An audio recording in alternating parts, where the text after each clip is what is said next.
The fall of Earth. Prologue. They came without warning. No grand declarations of war, no negotiations, no demands. Just fire from the heavens. Earth's skies burned red as ships larger than cities descended through the atmosphere, their hulls black as the void.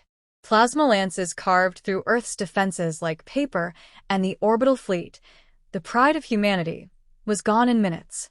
The Xelari had arrived, and they had only one objective: extermination. 1. The first strike. Admiral Elias Carter stood at the bridge of the U.S. Titan, Earth's most powerful dreadnought. His hands clenched the railing as explosions filled the viewport. "Sir, we're losing the line," a desperate officer called from the tactical station. Carter's eyes darted to the fleet status display. Red. Every ship flickered out one by one.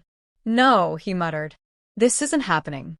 The enemy had known precisely where to hit, as if they had studied every weakness.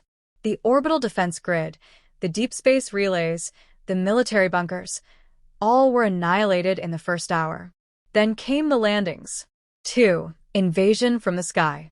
On the streets of New York, Lieutenant Sarah Grayson, 5th Earth Defense Battalion, watched in horror as the skies split open.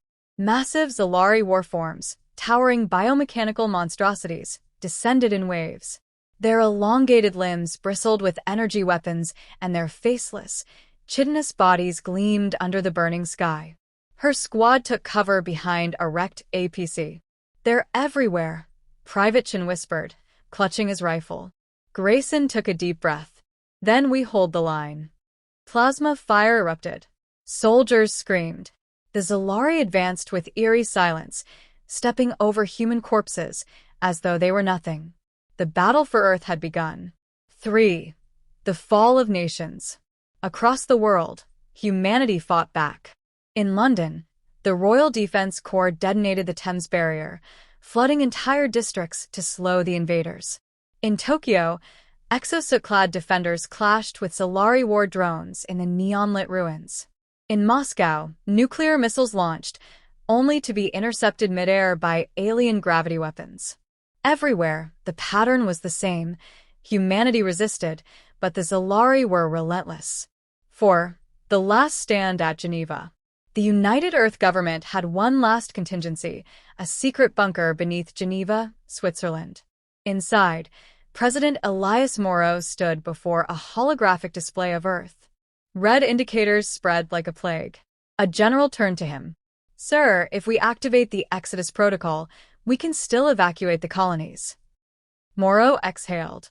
He had been a child when Earth united against itself in the resource wars. He had sworn never again. Now, Earth faced true extinction, and all he could do was delay the inevitable. "Do it," he whispered. Across the solar system, hidden arc ships powered up. The last of humanity would flee, but they would never forget. As the Geneva bunker's doors burst open and Xelari warforms poured inside, Moro spoke his final words. "We will return." 5. The final exodus. Above the burning planet, the battle was all but over. The last bastion, one of Earth's final battleships, limped through the debris field. Captain Vera Grayson, Sarah's older sister, stood on the bridge, her uniform soaked in blood. "Ma'am, we're the last ones left," her officer said. "Earth is gone." Grayson stared at the view screen. The once blue planet was now a scarred, broken world, its cities reduced to craters, its oceans boiling under alien bombardment. But she saw something else in the wreckage. Not just loss. Rage. She turned to her crew. "Then we make them pay." As the last bastion vanished into hyperspace, the embers of Earth still glowed in the void. But this was not the end. This was only the beginning. Epilogue. The spark of revenge. Years later, in a distant galaxy, a lone Xelari commander watched a strange broadcast intercepted from deep space. A human transmission. A woman's voice, filled with fire. "We remember Earth. And we are coming." The screen faded to black, with 2 words flashing in blood-red letters. Humanity rises. Prologue. The ashes of humanity. The galaxy thought humanity was dead. The fall of Earth had been absolute. Its cities turned to dust, its skies burned away, its people slaughtered. The Xelari Empire had made sure of it, wiping out the home world with ruthless efficiency. The extermination was meant to be final. But the Xelari had underestimated one thing. We were never the kind to die quietly. 1. The Hidden War begins. The last of humanity's survivors scattered across the void. Refugees hid in asteroid belts, drifting colonies, and abandoned space stations. Some lived as scavengers, others as slaves in Xelari war factories. But some, the Resistance, prepared for war. Captain Vera Grayson, commander of the last bastion, stood before a hollow map deep within an icy moon's caverns. A handful of worn, battle-hardened humans surrounded her. She pointed at a pulsating red marker. This is Ragnar Anchorage, a Xelari supply hub. Weapons, fuel, transport, all of it needed for their war machine. We take it, we cripple them. A scarred soldier, Lieutenant Kai Riker, crossed his arms. You're talking about hitting a fortified Xelari stronghold with a handful of ships and fighters. Grayson's lips curled into a smirk. That's exactly what I'm talking about. Silence. Then a slow chuckle. Riker shook his head. Damn it, I missed crazy plans like this. The Resistance was ready to strike. 2. The Ghost Fleet. In the cold void beyond a dying star, the last bastion and a handful of stolen Xelari warships powered up their engines. The Resistance had salvaged what they could, patchwork cruisers with human ingenuity welded onto alien tech. A fleet of ghosts, forgotten by the galaxy but about to make themselves known. Vera stood on the bridge. Her voice was calm, sharp. Engage stealth protocols. We move in fast and hit them hard. The stars outside blurred as the fleet surged forward. The first battle of the Resistance had begun. 3. The assault on Ragnar. The Xelari never saw them coming. The Resistance ships dropped from hyperspace inside Ragnar Anchorage's defense perimeter, too close for the Xelari to react in time. Boom.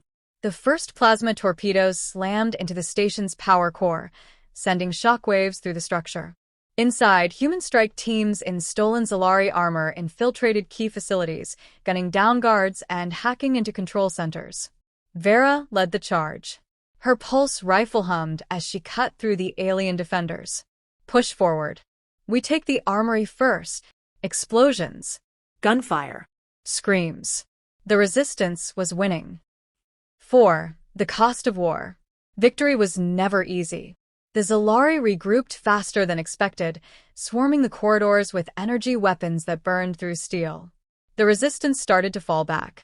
Kai Riker dragged a wounded soldier behind cover. We're getting pinned down, Cap. Vera grimaced. Then we changed the plan. She grabbed her communicator. Bridge, do we have control of their reactors? A voice crackled through. Yes, but we need more time. There is no more time. Vera slammed a control panel, overriding the system. Alarms blared. The station's core began overloading. The Resistance ran. 5. Escape and fire. The last bastion blasted through Xelari reinforcements, engines screaming. Fighters swarmed like angry hornets, but the Resistance pilots fought like devils. The moment Vera's strike team was on board, she shouted, "Get us out of here!" The last bastion jumped to hyperspace just as Ragnar Anchorage detonated in a blinding explosion. A Xelari fleet, arriving too late to stop them, watched in stunned silence. The Resistance had struck. And now the galaxy knew. Humanity was still alive. Epilogue. The spark of rebellion. In a dark chamber deep in the Xelari homeworld, a council of warlords watched the footage of Ragnar's destruction. A hologram flickered. A human woman with fire in her eyes stared back at them. Captain Vera Grayson. Her voice was calm, unwavering. You thought Earth was the end of us. You are wrong. We are the Resistance. And we are coming. The signal cut. The war for humanity's survival had only just begun. Prologue. No more retreats. The Resistance had fought for years, striking from the shadows, raiding Xelari supply lines, and sabotaging their war efforts. But no matter how many battles they won, the enemy always regrouped, always rebuilt. Now, the time for hit-and-run tactics was over. This was humanity's last stand. 1. The final battlefield. Captain Vera Grayson stood on the bridge of the last bastion, staring at the planet below, a desolate world where the Resistance had made its final refuge. The Xelari fleet, vast and endless, was closing in. Her comms officer turned to her. "Captain, enemy ships inbound. Hundreds of them." Vera exhaled slowly. "Then we fight them here." She opened a channel to the fleet, dozens of battered ships, the last remnants of humanity's warriors. "This is it," she said. "We either win today or we die. No more running." A pause. Then, one by one, the captains responded. "For Earth. For the fallen. For humanity." Vera clenched her fist. "All ships, prepare for battle." 2. Fire and fury. The first wave hit hard. Xelari warships rained plasma fire, their energy beams carving through the void. The Resistance fleet scattered, dodging and weaving, returning fire with everything they had. Explosions lit up space. On the planet's surface, ground forces braced for impact as Xelari drop ships descended. Lieutenant Kai Riker stood at the front lines, gripping his rifle. Around him, human soldiers, exhausted but unbroken, took aim. "They want this planet," he muttered. "Then let's make them bleed for it." The ground erupted as the battle began. 3. Holding the line. The Xelari came in waves, war forms of living metal, towering machines with energy blades, insect-like drones swarming the battlefield. Riker's squad fired relentlessly. Plasma bolts tore through alien armor, explosions sent enemies flying. But for every Xelari that fell, more took their place. A massive warform charged, its blade cutting down 3 soldiers in an instant. Riker gritted his teeth. "Fall back. Regroup." But there was nowhere left to fall back to. 4. The cost of victory. Above, the last bastion took a direct hit. The bridge shook violently as alarms blared. Shields failing. Vera wiped blood from her brow. "Then we take them with us." She turned to her weapons officer. "Do we still have the quantum core online?" The officer hesitated. "Yes, but Captain, that's a suicide move." Vera's eyes burned with determination. "We're already dead. We just need to make sure they die with us." 5. The final gambit. On the surface, Riker and his remaining troops were pinned down. Xelari forces closed in, victory within their grasp. Then, the sky lit up. The last bastion, flaming, broken, charged directly into the Xelari flagship. Inside, Vera stood tall as she activated the quantum core overload. "To humanity," she whispered. The ship detonated. A white-hot explosion expanded outward, consuming the Xelari fleet in a blinding wave. On the ground, Riker shielded his eyes as the shockwave tore through the sky. When it cleared, he saw something impossible. The Xelari fleet was gone. The battle was over. Humanity had won. But at a terrible cost. Epilogue. The spark remains. Months later, survivors gathered in the ruins of their world. Riker, now a leader of the new human colony, stood before a monument. It bore only a few words. Captain Vera Grayson, the last bastion, the savior of humanity. He turned to the people. "We may be few, but we are alive. And as long as we live," his fist clenched, "humanity will never die." The crowd roared. The last stand had become a new beginning. Prologue. A dying star, a rising species. The old world was gone. Earth, the cradle of humanity, had burned. The Resistance had fought, bled, and sacrificed everything to survive. The last bastion had fallen, but in its death, it had shattered the Xelari war machine. Now, as the smoke of war cleared, a question remained. What comes next? 1. The survivors. Lieutenant Kai Riker stood on the bridge of the New Dawn, humanity's first capital ship in this new era. Through the viewport, he saw New Terra, a distant world orbiting a red dwarf star. A world untouched by war. Behind him, a council of survivors, soldiers, engineers, scientists, leaders, argued about the future. "We have barely 10 million survivors across all colonies," an old politician said. "We must rebuild slowly, focus on stability." A young scientist shook her head. No. "The Xelari will return. We must advance. We have their technology now." A former resistance general crossed his arms. "We take the fight to them. No more waiting." Riker listened. This was the turning point. Then he spoke. "We don't just rebuild." His voice was steady, firm. "We evolve." The room fell silent. "We are not just survivors. We are the next chapter of humanity." 2. A new age begins. The ruins of the Resistance became the foundations of a new empire. Scientists reverse-engineered Xelari technology, creating ships that moved faster than light itself. Engineers built cities that could withstand planetary bombardment. Geneticists enhanced human biology, stronger, faster, smarter. Within a decade, humanity was not just recovering. It was ascending. And in the depths of space, a fleet was being built. Not for defense, for retribution. 3. The return to war. A decade after the last stand, the first human warfleet gathered in orbit over New Terra. Hundreds of ships. Thousands of warriors. Riker, now Admiral Riker, stood before his soldiers. The scars of war lined his face, but his eyes burned with purpose. "The Xelari thought they could erase us," he said. His gaze swept across the crowd, pilots, marines, captains of the most advanced warships humanity had ever built. "They failed." He pointed to the stars. "They are out there, hiding, thinking we are still weak." His voice hardened.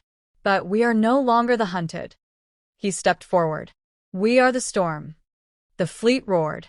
Humanity was no longer just surviving. It was conquering. For the first strike, the Xelari homeworld had never known war.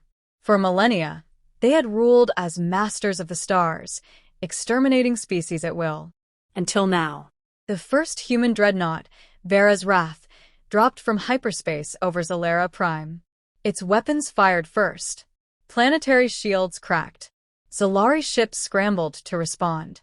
But they were unprepared. Humanity had learned. Humanity had adapted. And now, humanity was the extinction event. 5. The future of humanity. The war did not last long. The Xelari, once the predators of the galaxy, became its prey. Admiral Riker stood on the bridge as the last Xelari fleet surrendered. A young officer turned to him. "Sir, what now?" Riker looked at the stars. "We rebuild the galaxy." The officer hesitated. "As conquerors?" Riker smiled. No. His eyes burned with something new. As its rightful rulers. Humanity had fallen. Humanity had risen. And now it would reign. Epilogue. The Infinite Horizon. Decades later, from the edge of the Milky Way, a new human empire looked toward the unknown. A child pointed at the stars. "What's out there, father?" His father smiled. "The future." The ships of humanity moved forward. Toward destiny.